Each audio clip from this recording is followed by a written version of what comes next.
Frankenstein, Part 5, read by Kairos, of the Threefold Manifold, February 11th, 2025. Chapter 11.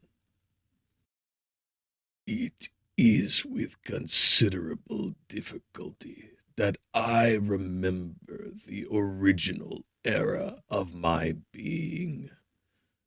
All the events of that period appear confused and indistinct.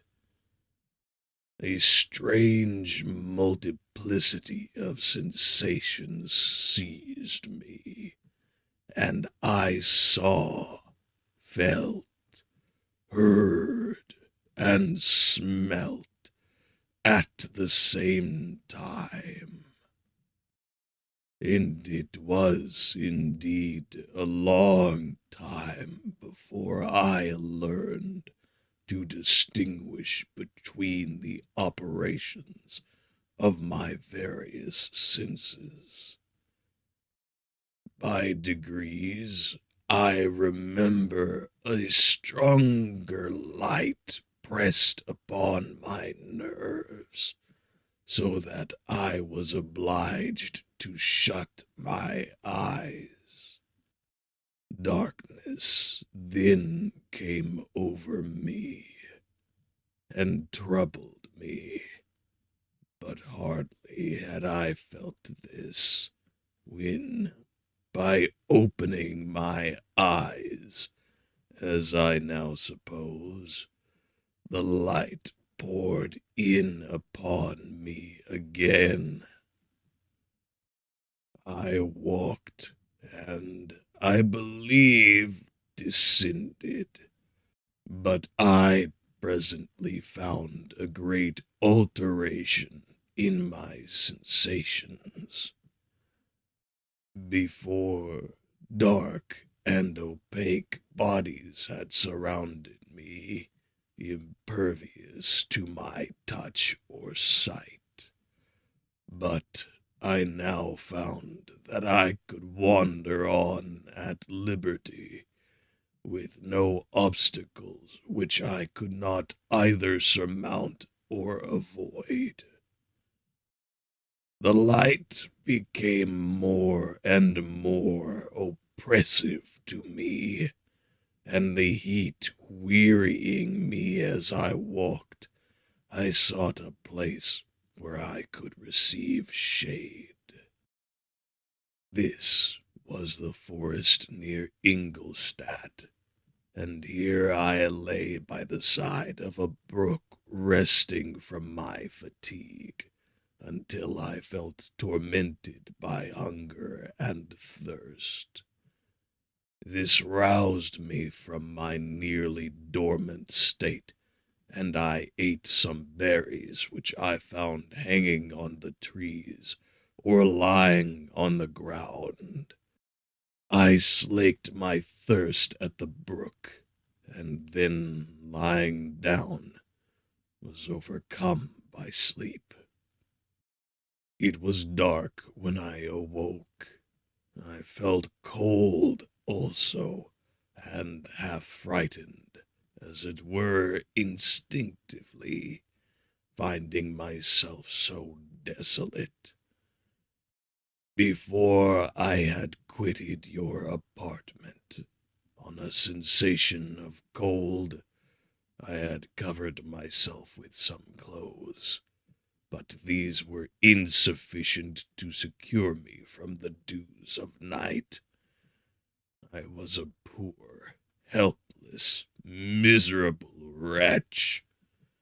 I knew and could distinguish nothing, but feeling pain invade me on all sides, I sat down and wept. Soon a gentle light stole over the heavens, and gave me a sensation of pleasure. I started up, and beheld a radiant form rise from among the trees. I gazed with a kind of wonder. It moved slowly, but it enlightened my path, and I again went out in search of berries. I was still cold when, under one of the trees, I found a huge cloak with which I covered myself and sat down upon the ground. No distinct ideas occupied my mind. All was confused. I felt light and hunger and thirst and darkness. Innumerable sounds rung in my ears, and on all sides various scents saluted me.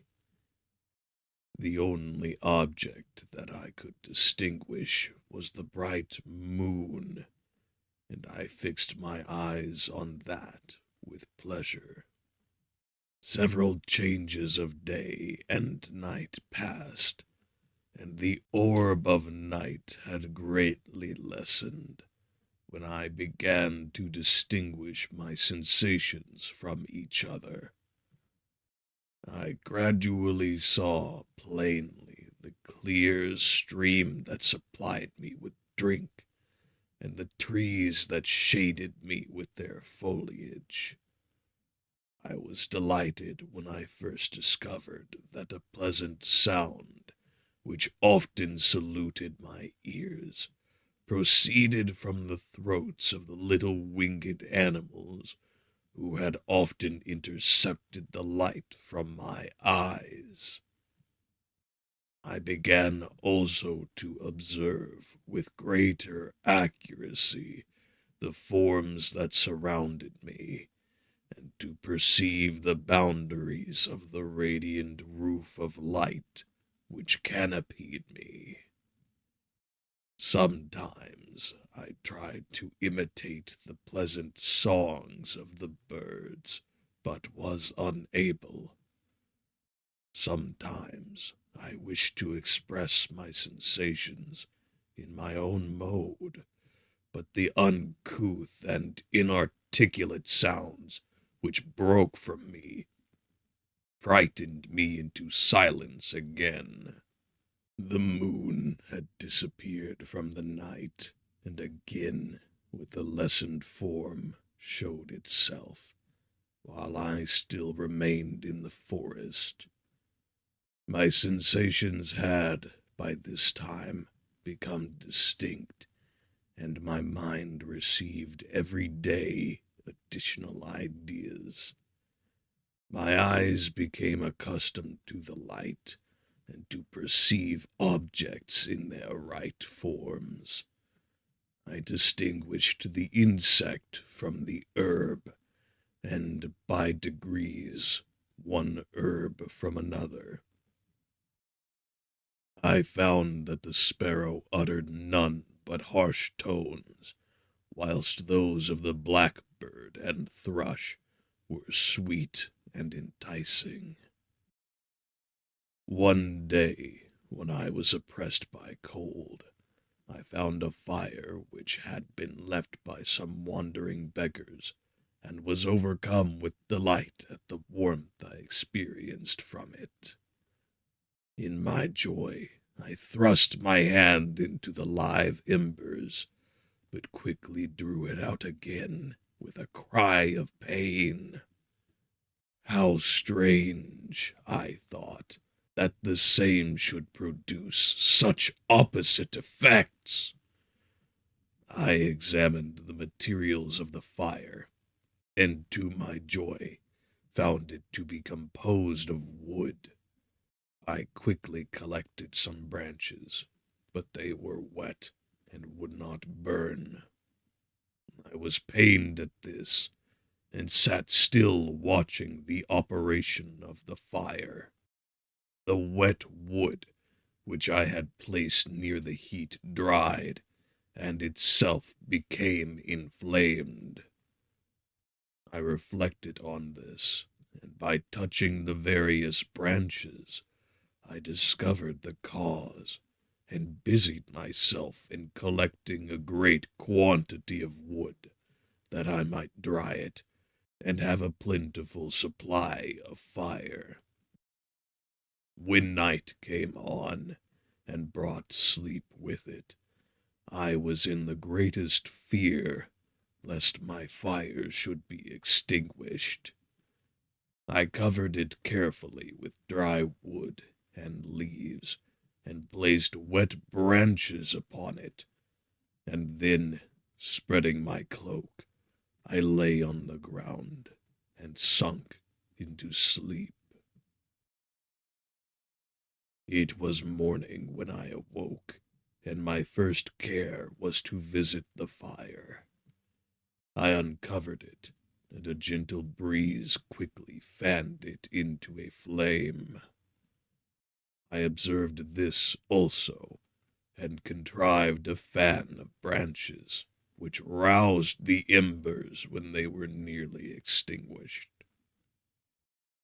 When night came again, I found, with pleasure, that the fire gave light as well as heat, and that the discovery of this element was useful to me in my food, for I found some of the offals that the travelers had left had been roasted, and tasted much more savory than the berries I gathered from the trees.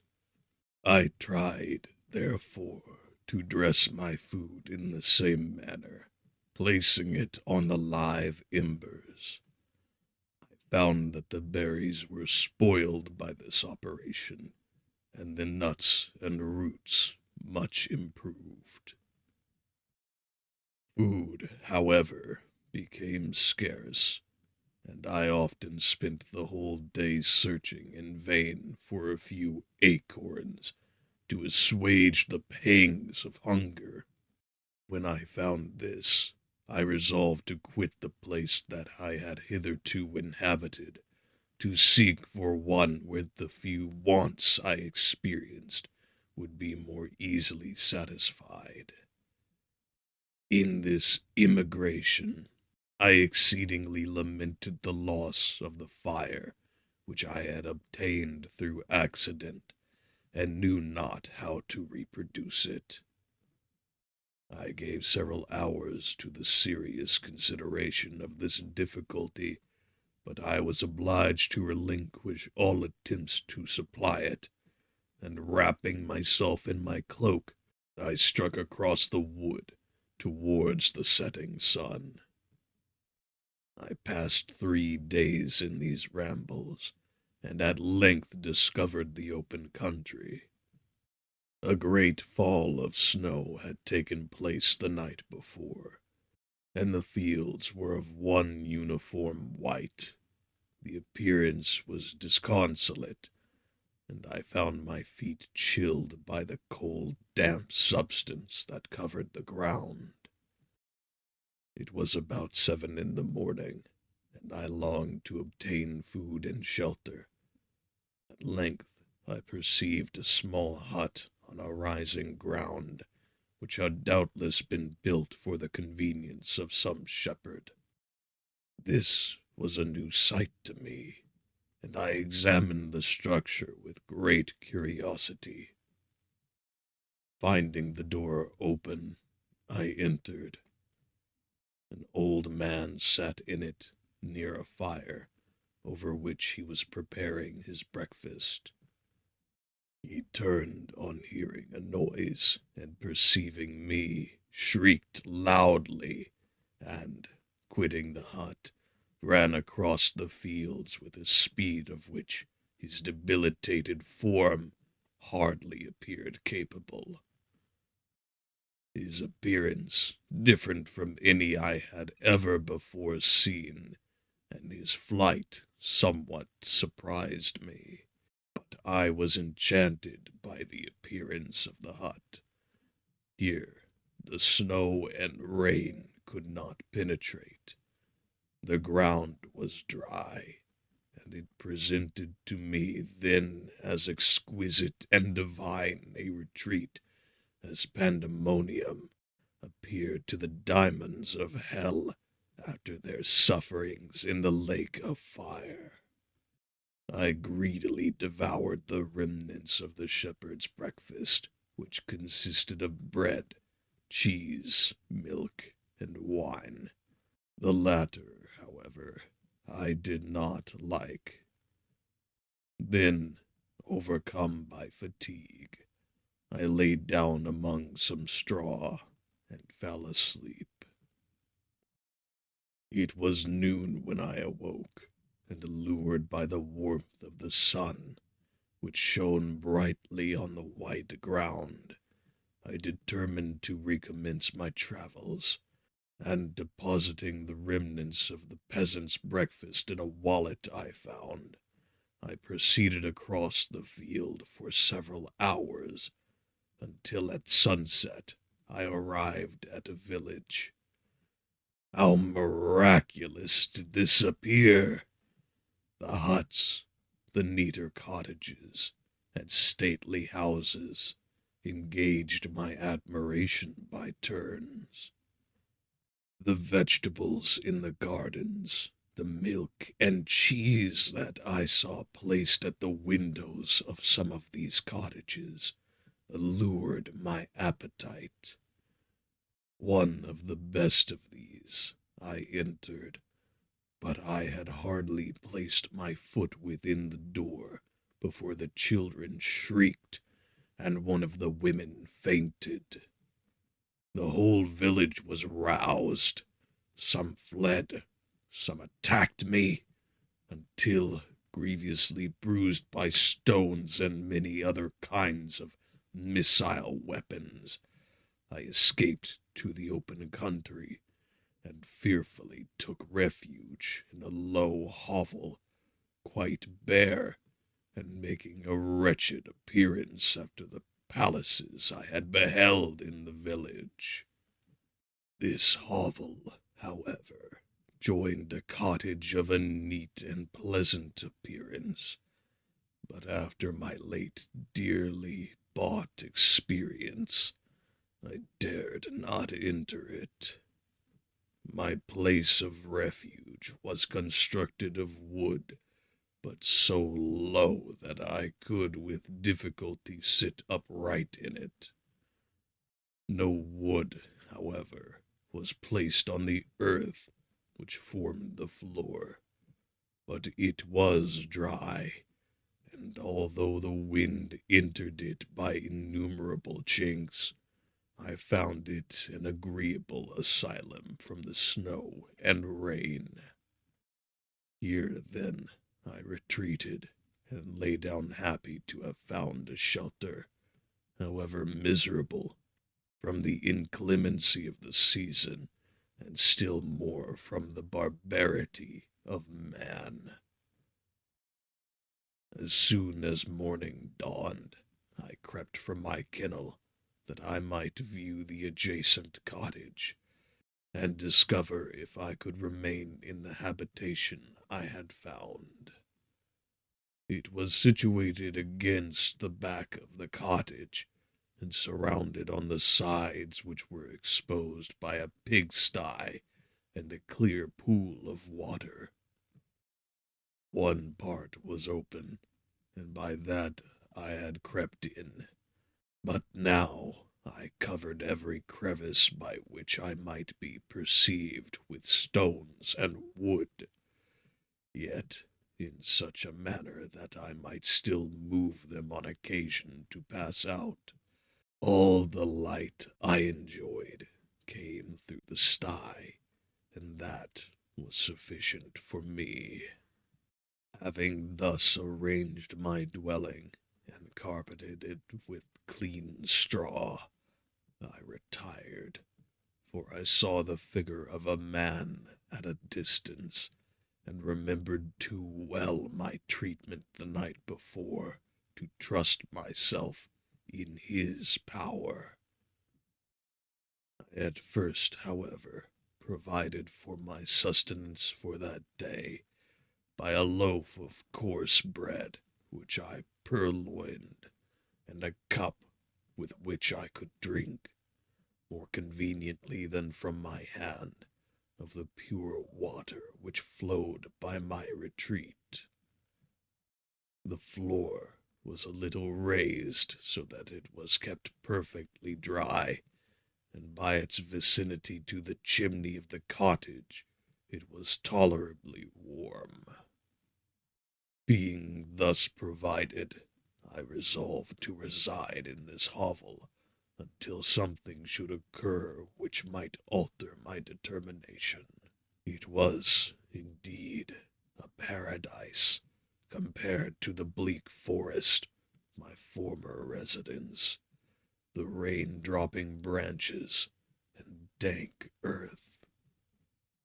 I ate my breakfast with pleasure, and was about to remove a plank to procure myself a little water, when I heard a step, and looking through a small chink, I beheld a young creature, with a pail on her head, passing before my hovel. The girl was young, and of gentle demeanor, unlike what I had since found cottages and farmhouse servants to be. Yet she was meanly dressed, a coarse blue petticoat and a linen jacket being her only garb. Her fair hair was plaited, but not adorned. She looked patient, yet sad. I lost sight of her, and in about a quarter of an hour she returned, bearing the pail, which was now partly filled with milk. As she walked along, seemingly incommoded by the burden, a young man met her, whose countenance expressed a deeper despondence. Uttering a few sounds with an air of melancholy, he took the pail from her head and bore it to the cottage himself. She followed, and they disappeared.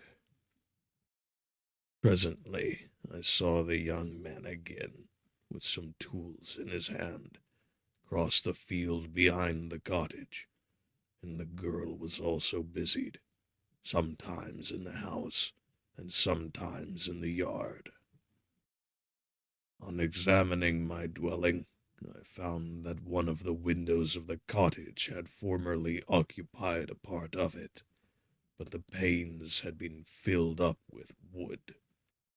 In one of these was a small and almost imperceptible chink, through which the eye could just penetrate. Through this crevice, the small room was visible, whitewashed and clean, but very bare of furniture. In one corner, near a small fire, sat an old man, leaning his head on his hands in a disconsolate attitude.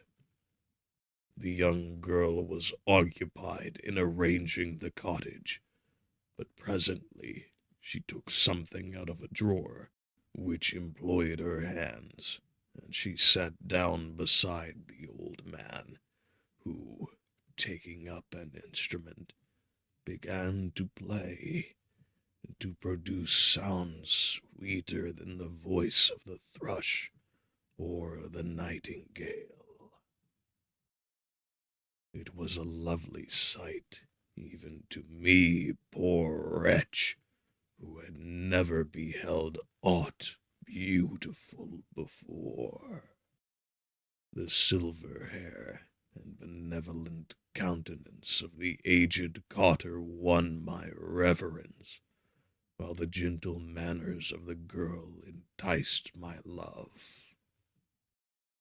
He played a sweet, mournful air, which I perceived drew tears from the eyes of his amiable companion, of which the old man took no notice until she sobbed audibly. He then produced a few sounds, and the fair creature, leaving her work, knelt at his feet. He raised her and smiled with such kindness and affection that I felt sensations of a peculiar and overpowering nature. They were a mixture of pain and pleasure, such as I had never before experienced, neither from hunger or cold, warmth or food, and I withdrew from the window, unable to bear these emotions. Soon after this, the young man returned, bearing on his shoulders a load of wood. The girl met him at the door, helped to relieve him of his burden, and taking some of the fuel into the cottage, placed it on the fire. Then she and the youth went apart into a nook of the cottage, and he showed her a large loaf and a piece of cheese. She seemed pleased, and went into the garden for some roots and plants, which she placed in water, and then upon the fire. She afterwards continued her work, whilst the young man went into the garden, and appeared busily employed in digging and pulling up roots. After he had been employed thus about an hour, the young woman joined him, and they entered the cottage together. The old man had, in the meantime, been pensive, but on the appearance of his companions, he assumed a more cheerful air, and they sat down to eat. The meal was quickly dispatched.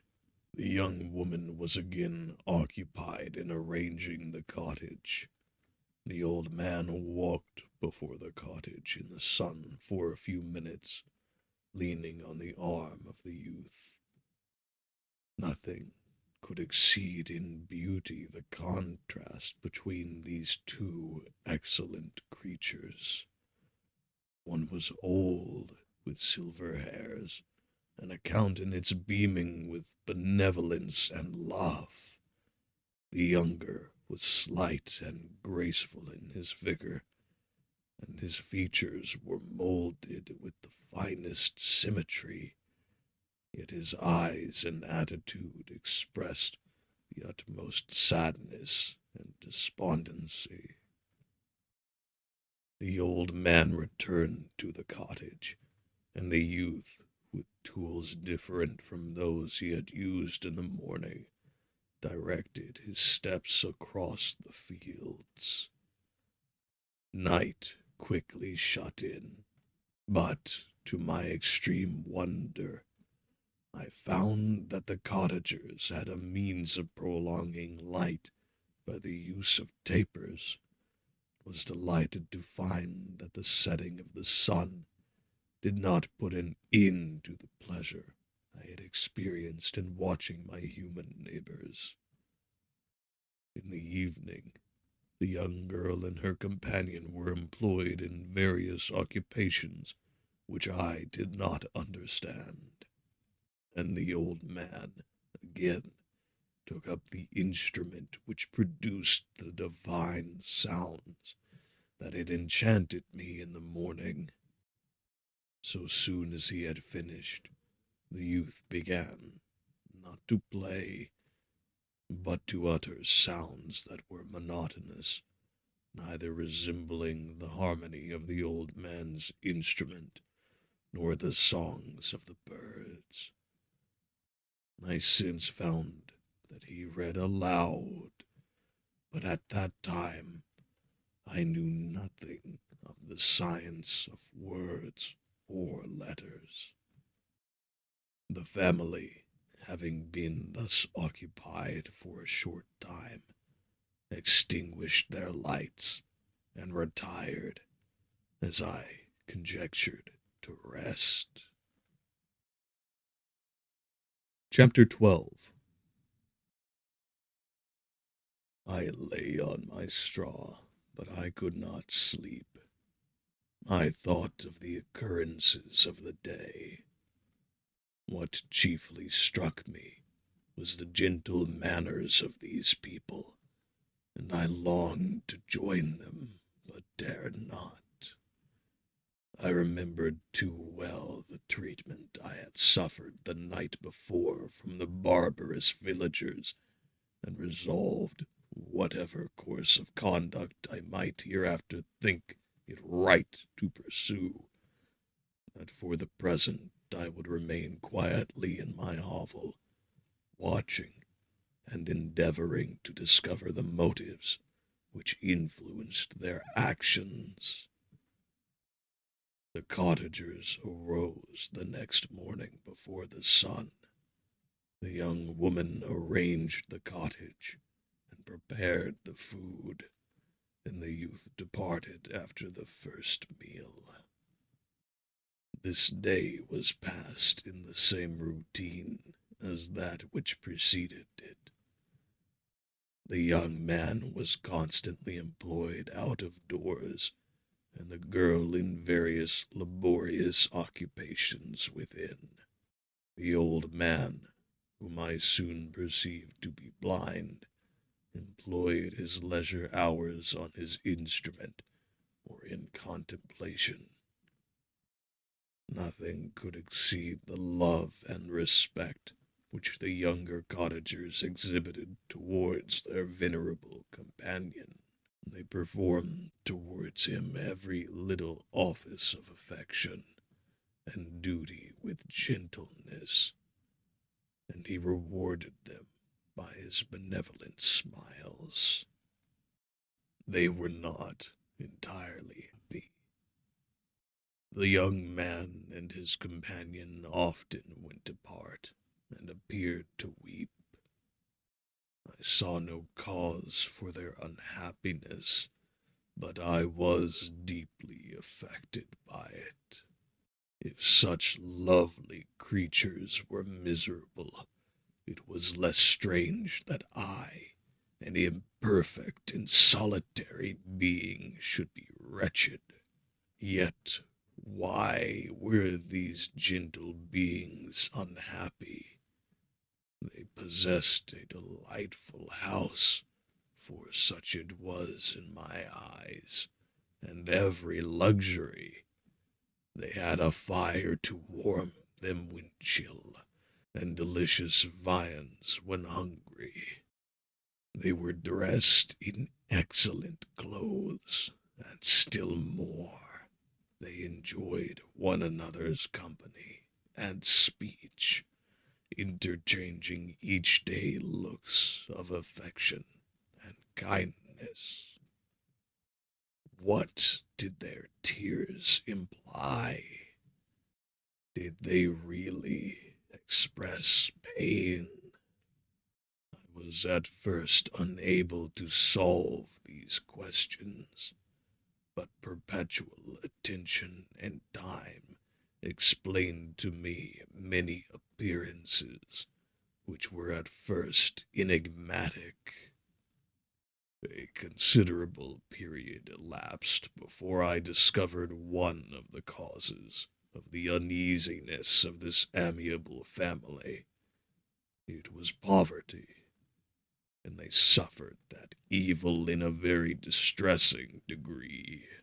Their nourishment consisted entirely of the vegetables of their garden and the milk of one cow, which gave very little during the winter, when its masters could scarcely procure food to support it. They often, I believe, suffered the pangs of hunger very poignantly, especially the two younger cottagers. For several times they placed food before the old man, when they received none for themselves. This trait of kindness moved me sensibly. I had been accustomed during the night to steal a part of their store for my own consumption, but when I found that in doing this I inflicted pain on the cottagers, I abstained and satisfied myself with berries, nuts, and roots which I gathered from a neighboring wood. I discovered also another means through which I was enabled to assist their labors. I found that the youth spent a great part of each day in collecting wood for the family fire, and during the night I often took his tools, the use of which I quickly discovered, and brought home firing sufficient for the consumption of several days. I remember the first time that I did this, the young woman, when she opened the door in the morning, appeared greatly astonished on seeing a great pile of wood on the outside. She uttered some words in a loud voice, and the youth joined her, who also expressed surprise. I observed, with pleasure, that he did not go to the forest that day, but spent it in repairing the cottage and cultivating the garden. By degrees, I made a discovery of still greater moment. I found that these people possessed a method of communicating their experience and feelings to one another by articulate sounds. I perceived that the words they spoke sometimes produced pleasure or pain, smiles or sadness, in the minds and countenances of the hearers. This was indeed a godlike science, and I ardently desired to become acquainted with it. But I was baffled in every attempt I made for this purpose. Their pronunciation was quick, and the words they uttered, not having any apparent connection with visible objects, I was unable to discover any clue by which I could unravel the mystery of their reference. By great application, however, and after having remained during the space of several revolutions of the moon in my hovel, I discovered the names that were given to some of the most familiar objects of discourse. I learned and applied the words fire, milk, bread, and wood. I learned also the names of the cottagers themselves. The youth and his companion had each of them several names, but the old man had only one, which was father.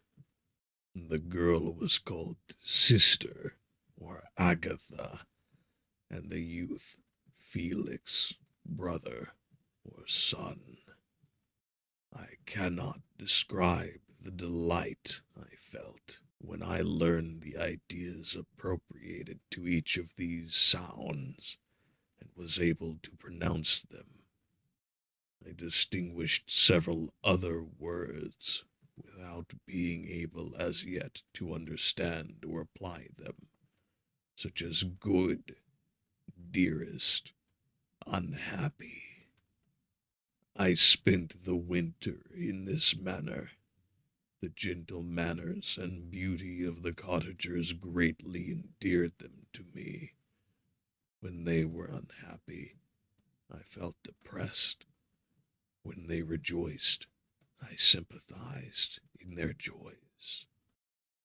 I saw few human beings beside them, and if any other happened to enter the cottage, their harsh manners and rude gait only enhanced me to the superior accomplishments of my friends. The old man, I could perceive, often endeavored to encourage his children, as sometimes I found that he called them to cast off their melancholy. He would talk in a cheerful accent, with an expression of goodness that bestowed pleasure even upon me. Agatha listened with respect, her eyes sometimes filled with tears, which she endeavored to wipe away unperceived. but I generally found that her countenance and tone were more cheerful after having listened to the exhortations of her father. It was not thus with Felix. He was always the saddest of the group, and even to my unpracticed senses, he appeared to have suffered more deeply than his friends. But if his countenance was more sorrowful, his voice was more cheerful than that of his sister, especially when he addressed the old man. I could mention innumerable instances which, although slight, marked the dispositions of these amiable cottagers. In the midst of poverty and want, Felix carried with pleasure to his sister the first little white flower that peeped out from beneath the snowy ground. Early in the morning, before she had risen, he cleared away the snow that obstructed her path to the milk house, drew water from the well, and brought the wood from the outhouse, where, to his perpetual astonishment, he found his store always replenished by an invisible hand. In the day, I believe, he worked sometimes for a neighboring farmer, because he often went forth and did not return until dinner, yet brought no wood with him. At other times he worked in the garden, but as there was little to do in the frosty season, he read to the old man and Agatha. This reading had puzzled me extremely at first, but by degrees I discovered that he uttered many of the same sounds when he read as when he talked. I conjectured, therefore, that he had found on the paper signs for speech which he understood, and I ardently longed to comprehend these also. But how was that possible, when I did not even understand the sounds for which they stood as signs? I improved, however, sensibly in this science, but not sufficiently to follow up any kind of conversation, although I applied my whole mind to the endeavor. For I easily perceived that, although I eagerly longed to discover myself to the cottagers, I ought not to make the attempt until I had first become master of their language, which knowledge might enable me to make them overlook the deformity of my figure. For with this also the contrast perpetually presented to my eyes had made me acquainted. I had admired the perfect forms of my cottagers, their grace, beauty, and delicate complexions. But how was I terrified when I viewed myself in a transparent pool! At first I started back, unable to believe that it was indeed I who reflected in the mirror. And when I became fully convinced that I was in reality the monster that I am, I was filled with the bitterest sensations of despondence and mortification. Alas! I did not yet entirely know the fatal effects of this miserable deformity. As the sun became warmer and the light of day longer, the snow vanished, and I beheld the bare trees and the black earth. From this time, Felix was more employed, and the heart-moving indications of impending famine disappeared. Their food, as I afterwards found, was coarse, but it was wholesome, and they procured a sufficiency of it. Several new kinds of plants sprung up in the garden, which they dressed, and these signs of comfort increased daily as the season advanced. The old man, leaning on his son, walked each day at noon, when it did not rain, as I found it was called when the heavens poured forth its waters. This frequently took place, but a high wind quickly dried the earth, and the season became far more pleasant than it had been. My mode of life in my hovel was uniform. During the morning, I attended the motions of the cottagers, and when they were dispersed in various occupations, I slept. The remainder of the day was spent in observing my friends. When they had retired to rest, if there was any moon, or the night was starlight, I went into the woods and collected my own food and fuel for the cottage. When I returned, as often it was necessary, I cleared their path from the snow, and performed those offices that I had seen done by Felix. I afterwards found that these labors, performed by an invisible hand, greatly astonished them, and once or twice I heard them on these occasions utter the words, "Good spirit, wonderful," but I did not understand the signification of these terms.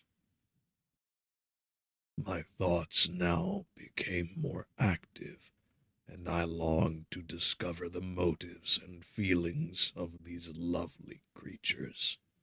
I was inquisitive to know why Felix appeared so miserable, and Agatha so sad.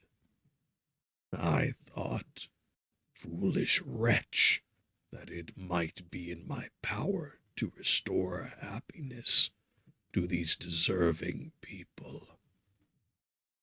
When I slept, or was absent, the forms of the venerable blind father, the gentle Agatha, and the excellent Felix flitted before me. I looked upon them as superior beings, who would be the arbiters of my future destiny. I formed in my imagination 1,000 pictures of presenting myself to them, and their reception of me. I imagined that they would be disgusted, until, by my gentle demeanor and consolating words, I should first win their favor, and afterwards their love. These thoughts exhilarated me, and led me to apply my fresh ardor to the acquiring the art of language. My organs were indeed harsh, but supple, and although my voice was very unlike the soft music of their tones, yet I produced such words as I understood with tolerable ease.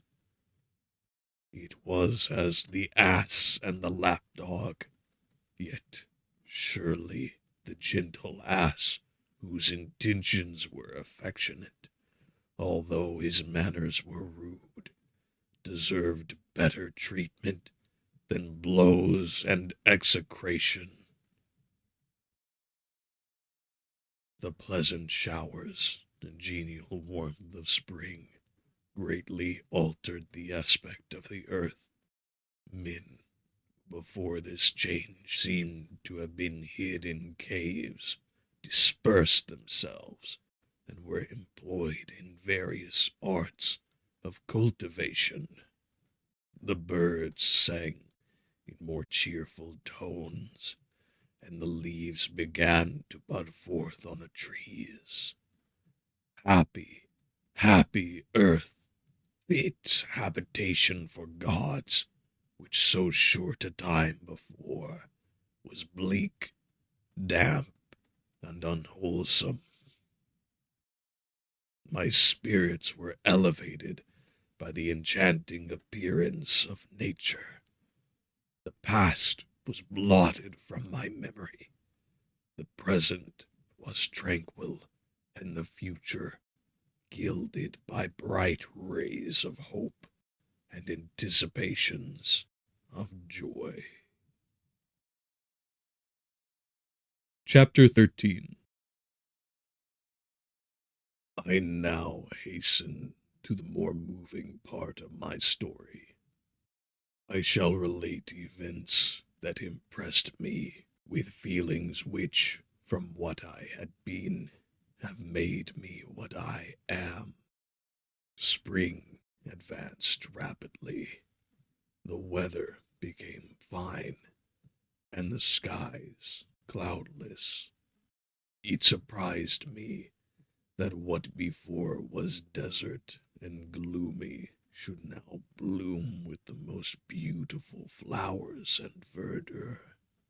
My senses were gratified and refreshed by 1,000 scents of delight and 1,000 sights of beauty. It was on one of these days, when my cottagers periodically rested from labor, the old man played on his guitar, and the children listened to him, that I observed the countenance of Felix was melancholy beyond expression. He sighed frequently, and once his father paused in his music, and I conjectured by his manner that he inquired the cause of his son's sorrow. Felix replied in a cheerful accent, and the old man was recommencing his music when someone tapped at the door. It was a lady on horseback, accompanied by a countryman as a guide. The lady was dressed in a dark suit and covered with a thick black veil. Agatha asked a question, to which the stranger only replied by pronouncing, in a sweet accent, the name of Felix. Her voice was musical, but unlike that of either of my friends. On hearing this word, Felix came up hastily to the lady, who, when she saw him, threw up her veil, and I beheld a countenance of angelic beauty and expression. Her hair, a shining raven black, and curiously braided. Her eyes were dark, but gentle, although animated. Her features of a regular proportion, and her complexion wondrously fair, each cheek tinged with a lovely pink. Felix seemed ravished with delight when he saw her. Every trait of sorrow vanished from his face, and it instantly expressed a degree of ecstatic joy, of which I could hardly have believed it capable.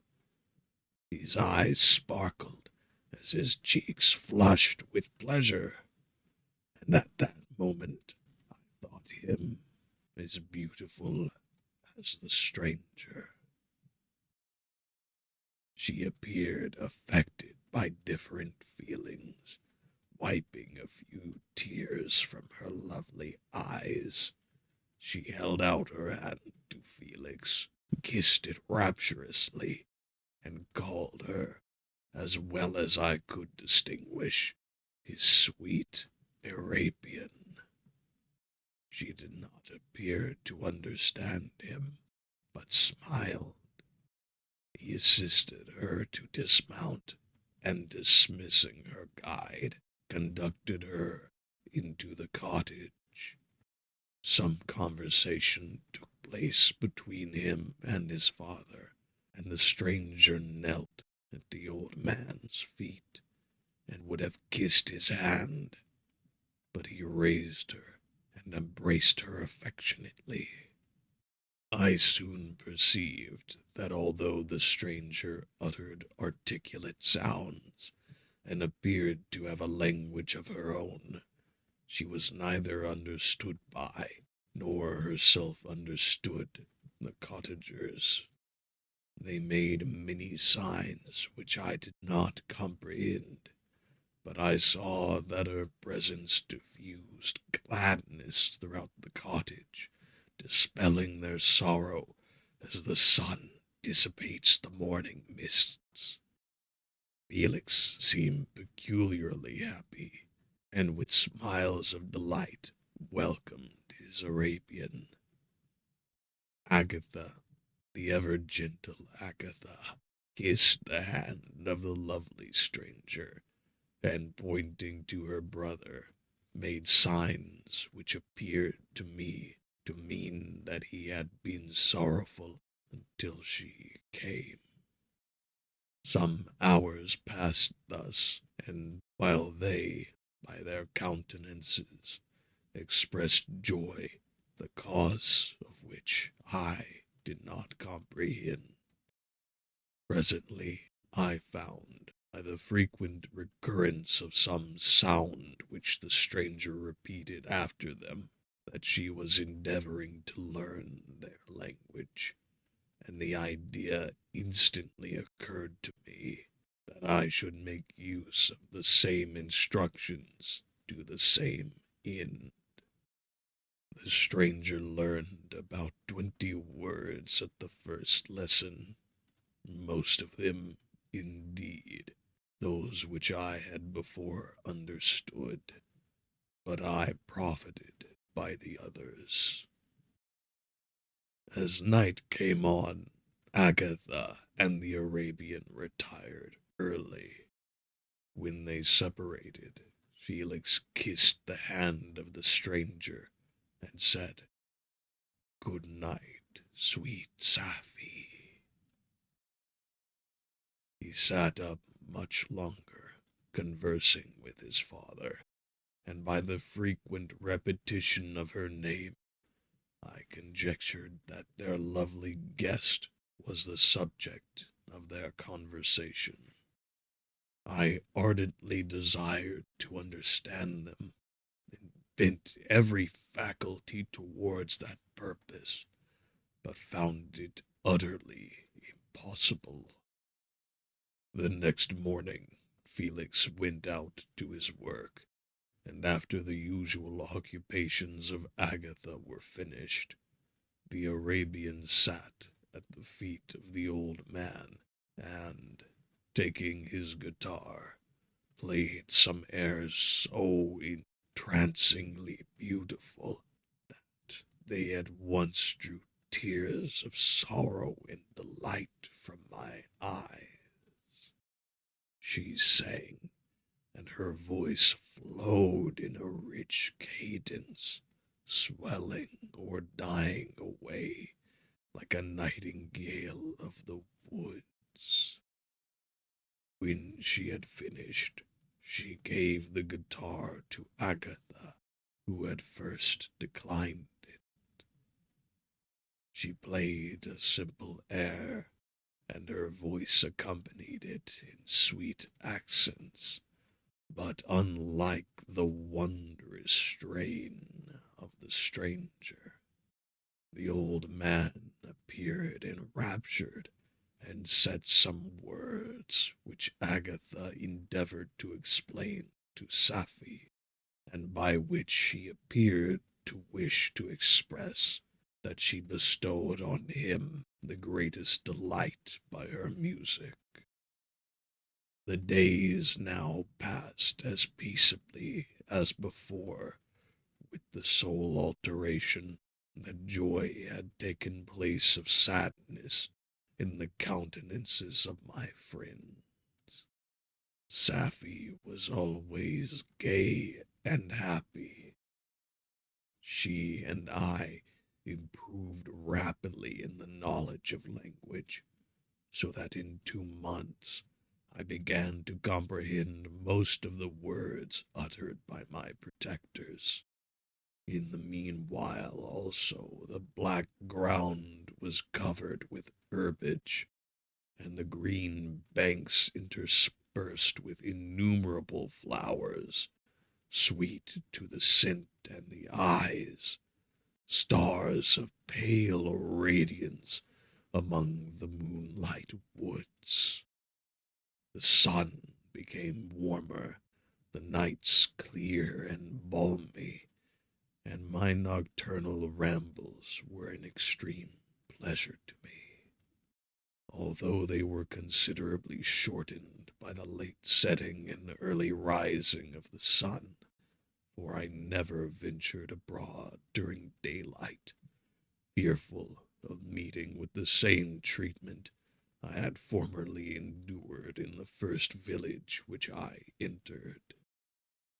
My days were spent in close attention, that I might more speedily master the language, and I may boast that I improved more rapidly than the Arabian, who understood very little and conversed in broken accents, whilst I comprehended and could imitate almost every word that was spoken.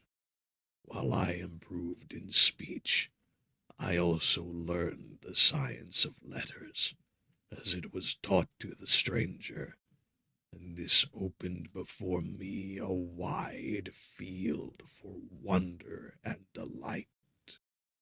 The book from which Felix instructed Safie was Volney's Ruin of Empires. I should not have understood the purport of this book had not Felix, in reading it, given very minute explanations. He had chosen this work, he said, because the declamatory style was framed in imitation of the Eastern authors. Through this work I obtained a cursory knowledge of history, and a view of the several empires at present existing in the world. It gave me an insight into the manners, governments, and religions of the different nations of the earth.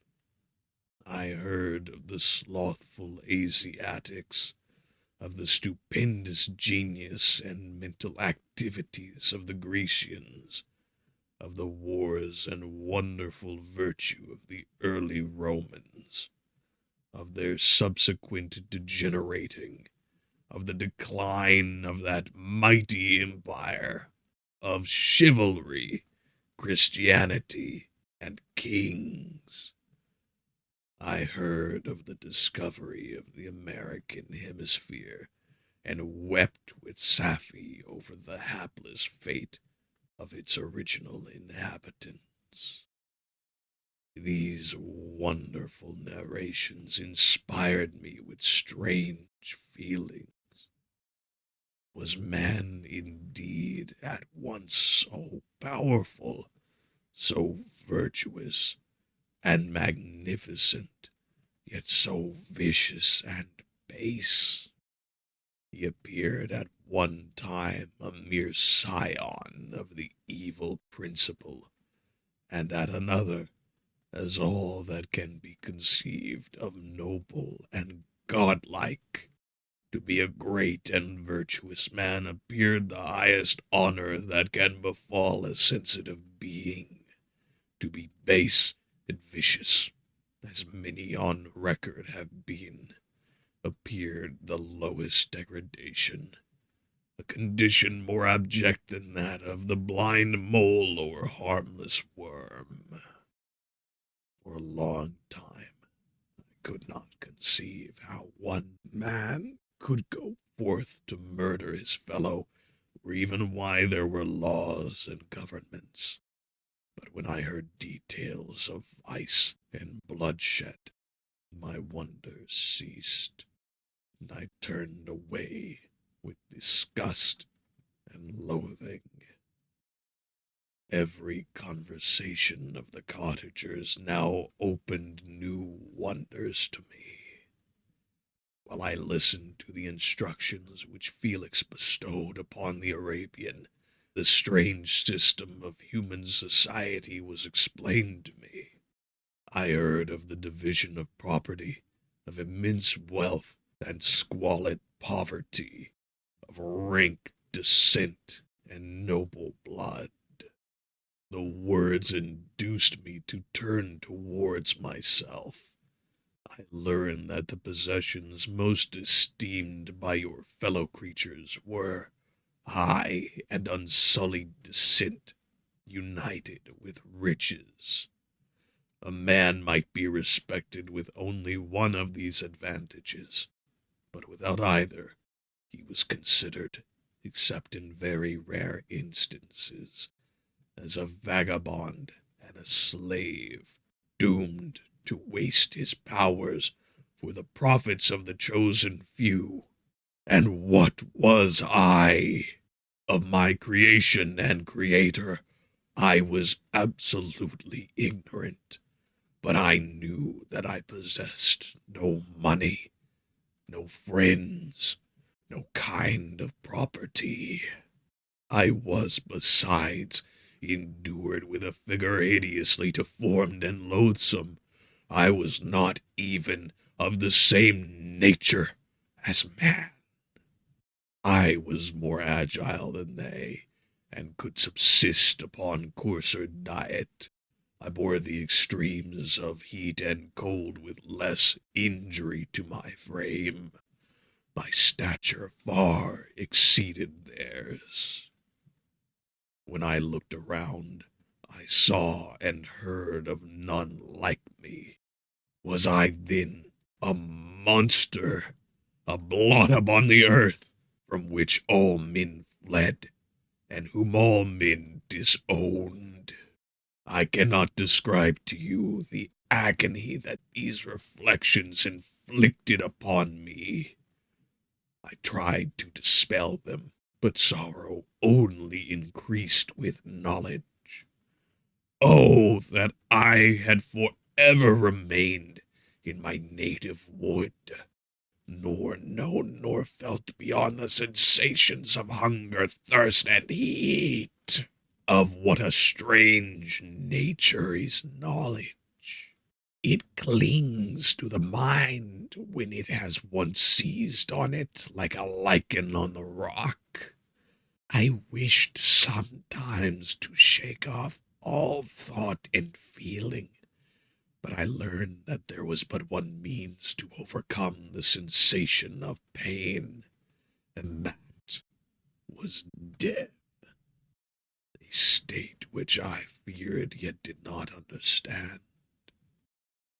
I admired virtue and good feelings, and loved the gentle manners and amiable qualities of my cottagers, but I was shut out from intercourse with them, except through means which I obtained by stealth, when I was unseen and unknown, and which rather increased than satisfied the desire I had of becoming one among my fellows. The gentle words of Agatha and the animated smiles of the charming Arabian were not for me. The mild exhortations of the old man and the lively conversation of the loved Felix were not for me. Miserable, unhappy wretch! Other lessons were impressed upon me even more deeply. I heard of the differences of sexes, and the birth and growth of children. The father doted on the smiles of the infant and the lively sallies of the older child.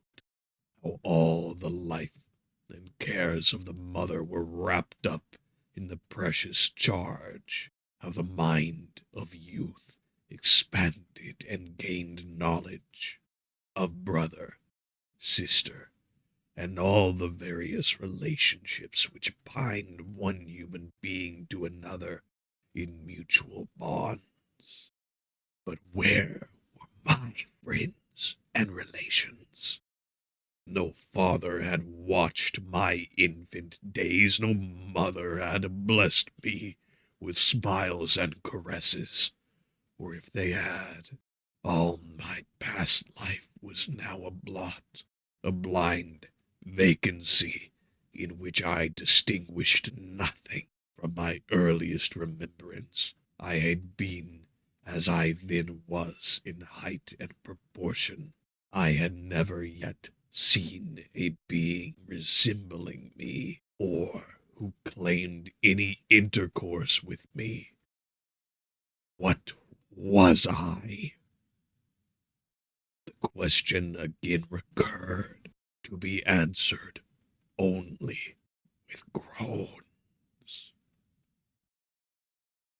I will soon explain to what these feelings tended, but allow me now to return to the cottagers, whose story excited in me such various feelings of indignation, delight, and wonder, but which all terminated in additional love and reverence for my protectors, for so I loved, in an innocent, half-painful self-deceit, to call them.